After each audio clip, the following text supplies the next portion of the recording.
Magandang umaga mga kahuan, narito na ang Pag-asa Weather Update today. Kasalukuyan po itong mahinang southwest monsoon o habagat ay naapektuhan itong kanlurang bahagi po ng Visayas at ng Mindanao. Bukas patuloy pa rin ang epekto ng mahinang habagat doon pa rin po sa kanlurang bahagi po ng Visayas at ng Mindanao.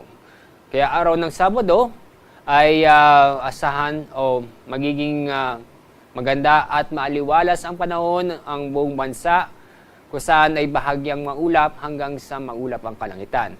Pero may mga tsansa pa rin po ng mga pulong-pulong pag-ulan o isolated na mga pag-ulan.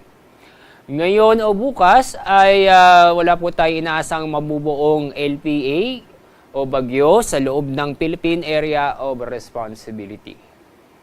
Ngayong araw, makakaranas ng maulap ang kalangitan na may kasamang kalat-kalat na pag-ulan at thunderstorm sa lalawigan ng Palawan. Kasama na rin po ang Western Visayas, Negros Island Region at Zamboanga Peninsula.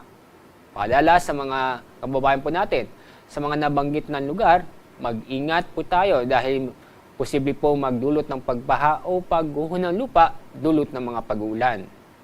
Samantala, ang ilalabing pong bahagi po ng ating bansa, kasama po ang Metro Manila, ay magiging maaliwalas sa panahon ngayong araw, kung saan bahagyang maulap hanggang sa maulap ang kalangitan.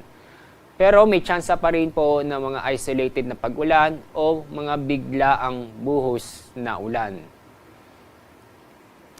Ang araw po sisikat mamaya pong 5:40 ng umaga, ang araw lulubog sa ganap na 6:25 ng hapon.